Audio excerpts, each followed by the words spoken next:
જો મમ્મીને બોલાવે છે કે વાઈફને બોલાવે છે? એમ કે માતાજીને બોલાવી દો.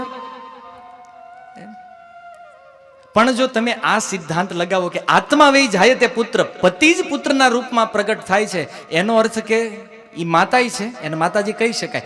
શાસ્ત્રની દ્રષ્ટિએ આ ઠીક છે, પણ વ્યવહારમાં આનો ઉપયોગ કરી શકાય નહીં. હે ને, પત્ની ને પત્ની, અથવા તો ઓલી સિસ્ટમ તો નીકળી ગઈ. હે, બાબલા મમ્મીને બોલાવી દો. પેલા કહેતા ને જૂના જમાનામાં છોકરાઓના નામથી બોલાવે કે આના મમ્મીને બોલાવો કે આના પપ્પાને. હવે એ તો વયું ગયું. અને વિદેશની સિસ્ટમ તો નામ લઈને બોલાવે. સીધું પતિ, કોકનું નામ મહેશ હોય તો તરત કે એ મહેશ સાંભળે છે. આપણને એમ થાય છોકરાને બોલાવે છે, ઘરવાળાને બોલાવે છે. ડાયરેક્ટ સીધું નામ બોલે. અને સૌથી મહત્વની વાત તો ઓલો પાછો એમાં આનંદ થાય, વાહ ભાઈ વાહ, આપણને નામ લઈને બોલાવે. પતિને એમાં આનંદ આવતો, નાના બરાબર છે. વૈદિક રીતિ એ છે કે પત્નીએ ક્યારેય પતિનું નામ ન લેવું જોઈએ. અને પ્રભુજી હોય કોઈ દી માતાજી કહીને, એ શાસ્ત્ર અનુસાર ઠીક છે, હું ગલત છે એવું નથી કહેતો, પણ કમસે કમ પોતાની જે પત્ની છે એને એવું કહેવું જોઈએ કે ભાઈ મારા વાઈફને બોલાવી દો, એમાં કાંઈ વાંધો નથી. ઠીક છે, એક શિષ્ટાચાર છે. પણ સત્ય એ છે કે પતિ જ પુત્રના રૂપમાં જન્મ લે છે. એનો અર્થ કે દ્રોણાચાર્ય જ તમારી સામે ઊભા છે, દ્રૌપદી કહે છે, અને તમે તમારા ગુરુને આવી રીતે બંધનમાં જોઈ શકો છો. આ તમારો ગુરુપુત્ર નથી, આ સાક્ષાત દ્રોણાચાર્ય છે, અને એટલા માટે તમે આને છોડો. બીજું કારણ આપતા દ્રૌપદીજી કહે છે કે પતિદેવ તમે જાણો છો, આની માતા જે છે કૃપી, એ સતી શા માટે નથી થઈ? એ સતી એટલા માટે નથી થઈ કારણ કે દ્રોણાચાર્યનું મૃત્યુ થયું, પણ એનો આ પુત્ર અશ્વત્થામા જીવિત હતો. અને સતી પ્રથામાં તે અમુક નિયમો હોય છે કે જે ગર્ભવતી સ્ત્રી હોય અથવા જેના બાળકો નાના હોય, એ સ્ત્રી પતિ પાછળ સતી ન થઈ શકે. આ કૃપી એના પાછળ સતી નથી થઈ કારણ કે અશ્વત્થામા જીવતો હતો, અને જો તમે આને મારી નાખશો તો એ સ્ત્રીની હાલત શું થશે? આજે માની લો એ ગુરુ માતાને ખબર પડશે કે તમે એના પુત્રને આ રીતે બાંધીને લાવ્યા છો, એ ગુરુ માતાના હૃદયમાં કેટલું દુઃખ થશે. અને એમાંય આના મૃત્યુના સમાચાર સાંભળશે તો કેટલું દુઃખ થશે, કારણ કે આના કારણે સતી નથી થઈ. અને વાસ્તવમાં ભક્તો આ જ મહાનતા છે કે બીજાના દુઃખને સમજવું. આપણે કોઈ વ્યક્તિને કહી દે કે આ વ્યક્તિ બહુ મહાન છે, પણ કોઈ વ્યક્તિ મહાન ત્યારે ગણાય જ્યારે એ બીજાના દુઃખને સમજતો હોય. કારણ કે મહાન વ્યક્તિનું આ લક્ષણ છે, આ જગતના બીજા જીવોના દુઃખને ઓળખતો હોય. હજારો જીવ પોતાની નજર સામે દુઃખી થતા હોય અને પોતે મહાનતાનું બિરુદ લઈને ફરતા હોય, એને મહાન ન કહેવાય. આ દ્રૌપદી મહાન છે કારણ કે પોતે તો દુઃખી થઈ ગઈ, પોતાના પુત્ર મરી ચૂક્યા છે, એનું દુઃખ ભૂલી ગઈ, પણ અશ્વત્થામાની માતા દુઃખી થશે એની ચિંતા એના હૃદયમાં છે. બીજાના દુઃખને સમજવું અને પોતાના દુઃખને સહન કરવું, આ વ્યક્તિ આ જગતમાં મહાન થઈ શકે છે. વાતો તો ગમે એટલી કરતા હોય મહાનતાની, વાતથી વ્યક્તિ મહાન નથી થતો, વ્યક્તિ મહાન એના કાર્યથી થાય છે. સંત એકનાથ મહારાષ્ટ્રના એક બહુ મહાન સંત થઈ ગયા. એ સમયે પદયાત્રા જતી હતી ભગવાન રામેશ્વરનો અભિષેક કરવા માટે. હવે નિયમ એ હતો કે મહારાષ્ટ્રની અંદર એ રહેતા હતા, મહારાષ્ટ્રથી હરિદ્વાર સુધી ચાલતા જવાનું, ત્યાંથી ગંગાજળ ભરવાનું, અને એ ગંગાજળ લઈને છેક દક્ષિણ ભારતના છેડે રામેશ્વરમની અંદર ભગવાન રામેશ્વરનો અભિષેક કરવા જવાનું. સંત એકનાથજી સંઘની સાથે ચાલતા ચાલતા જતા હતા, અને એવામાં રસ્તામાં એક ગધેડો પડ્યો હતો. અને એ ગધેડો પાણી એને જરૂર હતી, અને જો એને પાણી પીવડાવવામાં આવે તો એ જીવિત થઈ શકે એમ હતો ફરીથી, અને જો એને પાણી ન મળે તો એ મૃત્યુ પામે એમ હતો. 20 કિલોમીટર ખાલી રામેશ્વરમ દૂર. અને એકનાથજીએ જોયું કે આ ગધેડો અહીંયા રસ્તામાં પડ્યો છે, એણે ભગવાન રામેશ્વર માટે લીધેલું ગંગાજળ એ ગધેડાને પીવડાવી દીધું. તમારી જાતે નક્કી કરો કે એકનાથજીને રામેશ્વરમમાં જઈને અભિષેક કરવો જોઈએ કે એ જે પશુ જ્યાં મરવા પડ્યું છે એને પાણી આપવું જોઈએ? હજારો લોકો એ મટકા લઈને જતા હતા અભિષેક કરવા માટે ભગવાનનો, પણ એમાંથી કેવલ એકનાથજીના મનમાં એ વિચાર થયો કે આને પાણી પીવડાવવું છે. કેમ? કારણ કે ઈ બીજા જીવનું દુઃખ સમજે છે. મહાન વ્યક્તિ આને કહેવાય. મહાનતા અહીંયાથી પ્રગટ થાય છે, જે બીજા જીવોના દુઃખને સમજે છે અને પોતાના દુઃખને સહન કરતા હોય. ગાગા ન કરે કે મારે આટલી તકલીફ છે, મારે પ્રોબ્લેમ છે, નહીં, સહન કરે છે પોતાના. આ વ્યક્તિ ભક્ત બનવાને લાયક છે. આ ભક્ત બનવાની પ્રથમ યોગ્યતા છે. તો આવી રીતે પોતાના પુત્રોના દુઃખને સહન કરી દ્રૌપદી ગુરુપુત્રો માટે ચિંતા કરે છે. પણ ઘણા લોકો આ પ્રસંગને સાંભળીને એવું કહે છે કે દ્રૌપદી છે ને એ બહુ કઠોરય હતા. કારણ કે ભગવાન શ્રી કૃષ્ણ જ્યારે સંધિદૂત બની અને વિરાટ નગરમાંથી નીકળતા હતા ત્યારે દ્રૌપદીએ રસ્તામાં ઉભા રહી અને કૃષ્ણને કીધું હતું, કૃષ્ણ, તમે સંધિદૂત બની અને સંધિ કરવા જઈ રહ્યા છો હસ્તિનાપુર, પણ મારા આ ખુલ્લા કેશને તમે ભૂલી ન જાતા. મેં જે પ્રતિજ્ઞા લીધી છે કે દુશાસનના લોહીને જ્યાં સુધી હું તેલના રૂપમાં પ્રાપ્ત નહીં કરું ત્યાં સુધી આ વાળ હું બાંધીશ નહીં. આ વાળને કેશવ તમે ભૂલતા નહીં. તો એક પ્રશ્ન થાય કે એક બાજુ દ્રૌપદીજી આટલા સરળ છે અને એક બાજુ આ મહાભારતના યુદ્ધ માટેનું કારણ ભગવાનની સામે પ્રસ્તુત કરે છે. આમ કેમ છે? આચાર્યો કહે છે કે સમય અને અવસર જોઈ અને વ્યક્તિએ ક્યારેક કઠોર થવું પડે છે.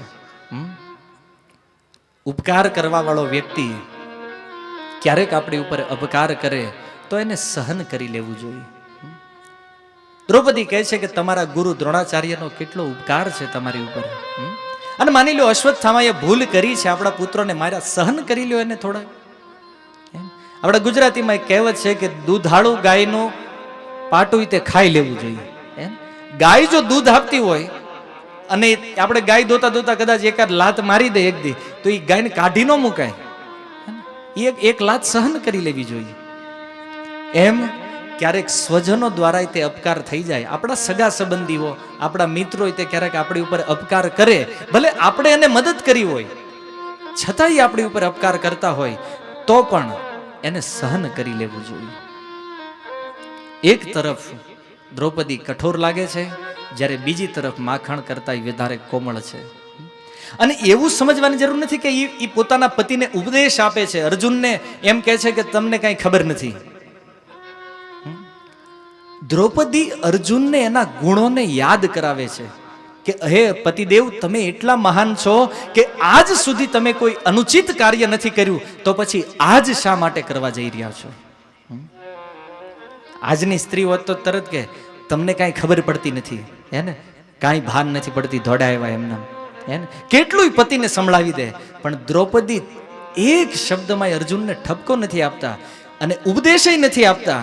કેવલ અર્જુનના ગુણોને યાદ કરે છે કે તમે જે મહાનતા અત્યાર સુધી જાળવી રાખી એ મહાનતાને હંમેશા માટે જાળવી રાખો. કેવલ એક કાર્ય માટે શા માટે તમારી મહાનતાને કલંકિત કરવા જઈ રહ્યા છો? તમે ધર્મજ્ઞ છો, ધર્મને જાણવા વાળા છો અને આજ સુધી તમે ગુરુના કુળની રક્ષા કરી છે, તો શું આજ તમે દ્રોણાચાર્યના વંશને સમાપ્ત કરી દેશો? આજ સુધી એવું નથી થયું કે તમે તમારા ગુરુનો ઉપકાર ન કર્યો હોય, તો શું આજે એ ગુરુ પ્રત્યે તમે અપકાર કરશો? તમે મહાન છો, હંમેશા ઉચિત કરો છો. ભક્તો, કોઈ વ્યક્તિને સમજાવવા હોય ને તો ભાષા બહુ શાલીન હોવી જોઈએ. દ્રૌપદી એમને કીધું, અરે નાલાયકની જેમ પકડીને લઈ આવ્યો, કઈ એટલી ખબર નથી પડતી કે આ ગુરુપુત્રને બાંધવાનો જોઈએ? આવી રીતે દ્રૌપદીજી કહી શકતા હતા, પણ નહીં, જોવો કેટલી શાલીન ભાષાનો ઉપયોગ કરે છે, એકદમ સરળ ભાષામાં. કારણ કે જે કાંઈ છે એ બધું વાણીમાં છે. જીહવાગ્રે વસતી લક્ષ્મી. ધન જે છે ને એ જીહવાના અગ્ર ભાગ ઉપર હોય છે. વાણી આપણી સારી ન હોય તો કોઈ આપણને ધન ન આપે, પૈસા ન આપે.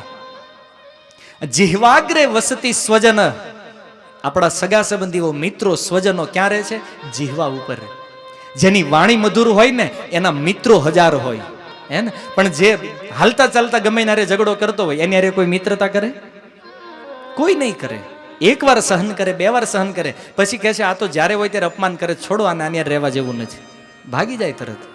કારણ વાણી જ આપણી મિત્ર છે, વાણી જ આપણી બાંધવ છે અને વાણી મૃત્યુ છે. તમે આ સંસારમાં જોતા હશો, ઘણા લોકો બોલવાના કારણે મરે છે, હે ને. એક બહુ સુંદર કથા છે, બોલ્યો એ મર્યો. પણ હું તમને નહીં કહું, સમય નથી એટલા માટે. સંક્ષિપ્તમાં એ સમજો કે એક રાજકુમાર હતો, જન્મથી બોલતો નહોતો. અને એક વખત એ રાજાના સૈનિકો એને લઈ ગયા જંગલમાં, અને ન્યાય બોલ્યો, શિકારે ગયો તો ઓલું સસલું બોલ્યું એટલે એ તરત બોલ્યો એ મર્યો. ઓલું સસલું મર્યું. સૈનિકો દોડતા દોડતા આવ્યા રાજા પાસે કે આ તો બોલે છે. રાજા કે લાવો તો. રાજા પકડીને લાવ્યા, ન બોલ્યો. રાજા કે આ બધા ઇનામની લાલચમાં મને ઉલ્લુ બનાવે છે, એક આ બધાને ફાંસીએ લગાડો. એટલે રાજકુમારના પગમાં પડ્યા કે ભાઈ શું કામ હે ને, તું ન્યા બોલ્યો તો અહીંયા બોલ ન કર, અમારે નાના નાના છોકરા છે ઘરે, અમે મરી જાહું. બોલ્યો એ મર્યો. બોલ્યો પાછો હે, તમે રાજા આગળ આવીને બોલ્યા એટલે મૃત્યુ આવ્યું, નહીતર સાનમાના આવી ગયા હોત શિકારેથી તો કોઈ મૃત્યુનો પ્રસંગ નહોતો. રાજાએ એ બાળકને પૂછ્યું કે તો પછી આટલા વર્ષો સુધી તું બોલ્યો કેમ નહીં? કારણ કે તમે પુત્ર પ્રાપ્તિ માટે જે ઋષિ પાસે ગયા હતા એ ઋષિ ધ્યાન કરતા હતા, પણ તમને આવેલા જોઈને બોલ્યા એટલે બોલ્યો એ મર્યો, અને એ હું જ છું એ ઋષિ. હું બોલ્યો તો તમને પુત્ર થશે, એ હું જ પુત્ર બનીને આવ્યો છું.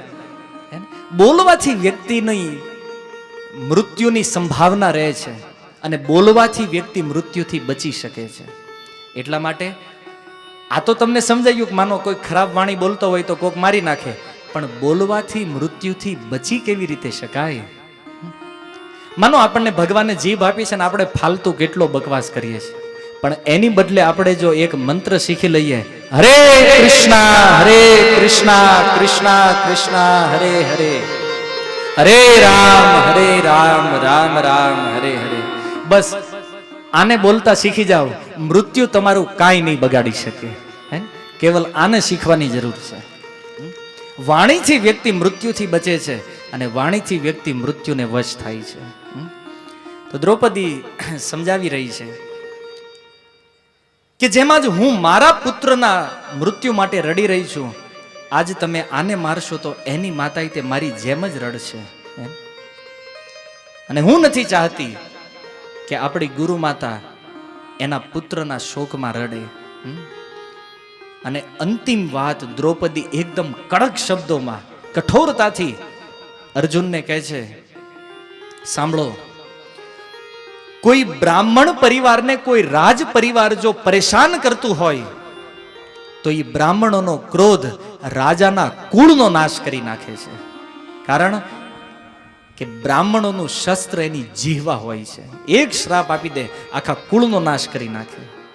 એટલા માટે શાસ્ત્ર કહે છે કે સતી સ્ત્રીનો શ્રાપ અને તપસ્વી બ્રાહ્મણનો શ્રાપ કોઈ દિવસ ફેલ જાતો નથી. આની માતા સતી છે, આનું કુળ બ્રાહ્મણ છે, એટલા માટે તમે આને છોડી દો. નારદજીએ શ્રાપ આપેલો નળકુંવર મણિગ્રીવને, કોઈ ન બચાવી શક્યો, ભગવાનને આવવું પડ્યું બચાવવા માટે. અને મહાભારતમાં એક કથા છે નળ અને દમયંતીની. તો એ દમયંતી અને નળ મહારાજ જ્યારે વનવાસમાં હતા, બંને અલગ પડી ગયા હતા. અને દમયંતીનું એવું સુંદર સ્વરૂપ હતું કે એને જોઈને એક શિકારી એનામાં આસક્ત થઈ ગયો. દમયંતી એકલી, શિકારી ખૂબ બળવાન હતો. અને એ જ સમયે દમયંતીએ કીધું કે તારું મૃત્યુ થઈ જાય, નાન્યાન પડી ગયો, આગ લાગી ગઈ શરીરમાં તરત. બ્રાહ્મણ અને સતી સ્ત્રીનો શ્રાપ કોઈ દિવસ મિથ્યા જાતો નથી. અને આવી રીતે દ્રૌપદીએ વચનો કીધા ત્યારે સુત ગોસ્વામી કહે છે કે દ્રૌપદીના વચનમાં 6 પ્રકારની વાણી, 6 પ્રકારની વસ્તુ એના વચનમાં હતી. શ્રી સુત ઉવાચ ધર્મં ન્યાયં સકરુણં નિર્વ્યલેકં સમં મહા રાજા ધર્મસુતો રાજ્યા પ્રત્યનંદધ્વચો દ્વિજા. દ્રૌપદીના વચનમાં પહેલો હતો ધર્મ, કે બ્રાહ્મણ અને ગુરુ સાથે આવો વ્યવહાર ન કરવો.